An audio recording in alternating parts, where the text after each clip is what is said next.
Hi, I'm Keith Trimm from Trimm Photo, And I'm Cheryl Trimm from Trimm Photo. and we are here with some tips for high school journalism students who are into photography. When I was a journalism student, we didn't get a whole lot of direction on how to do photography, so we do a lot of it, and we've been doing it for about 8 years now.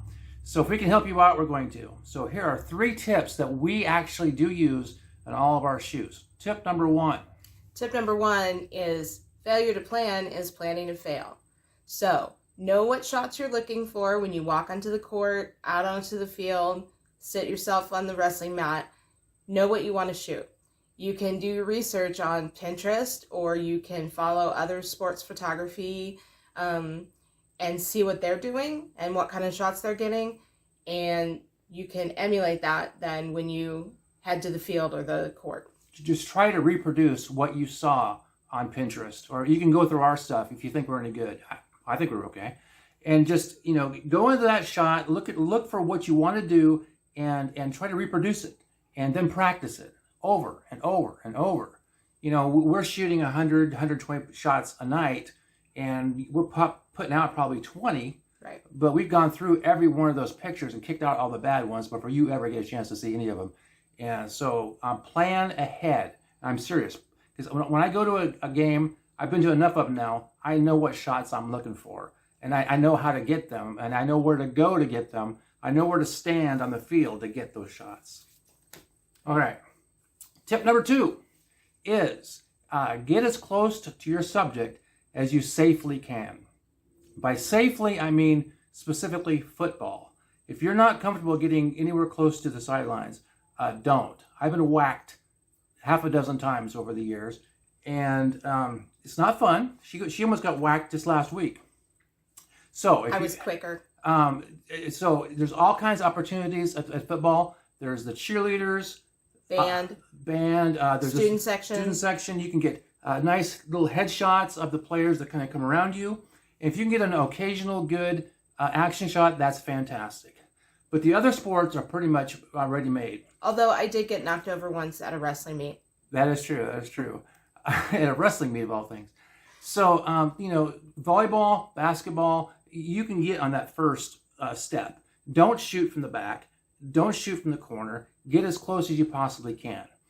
You probably have a long lens. Most folks do.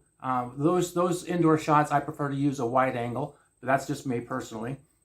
But here's the thing: if you fill the frame, put that person's head, that body in the frame of the shot as best as you can, because you want people to see, their pimples and the nose hairs and all that stuff. You make sure you get to see all that stuff. So most sports, including all of your softball and baseballs, you have a fence up there. The fence keeps you safe, but the fence is a double-edged sword because you're trying to shoot through the fence with your camera. Sometimes that could be difficult, but there are tricks around that. And I can make a whole video on all kinds of tricks I have. But this is a simple 3-tip video.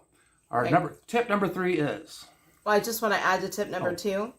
Follow the NSAA rules for, your participation in journalism and taking photos. Ask your AD, ask your journalism teacher, and just follow those rules. And tip number 3 is, once you get home and you unload those photos, make sure you crop them. That is the difference between your photo looking like a snapshot and your photo looking fantastic. Many times I've saved a lousy, rotten picture by cropping it afterwards.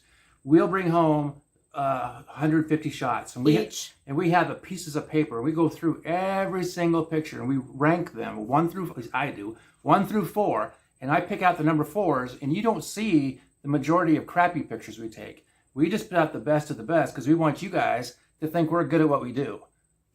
It's all an illusion. It's just a bunch of tricks we learned.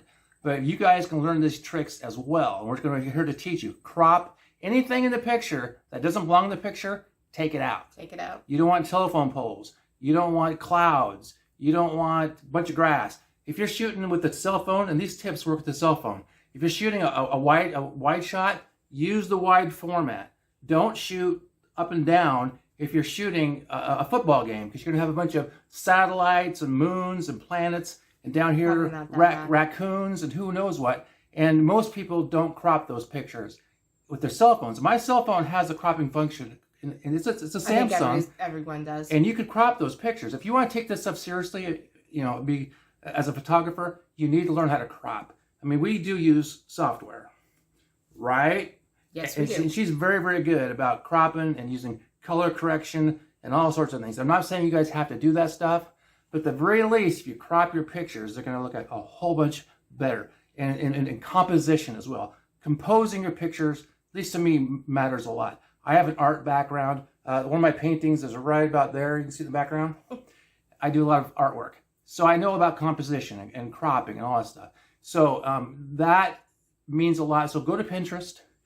Go to other websites. Sports photography websites. See what you like and try to copy that. Try to copy that. Seriously. And then practice. Practice, practice, practice, practice. Now, at the end of the year, you're going to have your high school journalism contest. I know because I was a student myself. And you send your pictures in, and you want your pictures to win. If you want your pictures to win, you have to, plan ahead. What's that saying we said again? Failure to plan is planning to fail. Right. So if you want to be a good high school, well, actually, these tips for anybody. Anybody who's a photographer, these tips will work for you. Just 3 simple tips. If this works out, I can make a video with a bunch more tips with f-stops and shutter speeds and focal lengths, all kinds of stuff. But I don't know if you guys are interested in that kind of stuff. But these 3 simple things, which are 1, plan ahead. Plan ahead. 2, get close. Close. Close. And 3, crop. Crop. Crop your photos. Cropping actually can help you fake your way getting close. If you can crop the crap out, I shouldn't use the C word, it makes you look like you're closer than you are. And I have a trick for that someday. Maybe I'll show you how I crop some stuff to make the illusion that I'm a lot closer than I am. But anyway, so I'm Keith from Trimm Photo. And I'm Cheryl and, from Trimm Photo. And thanks for watching.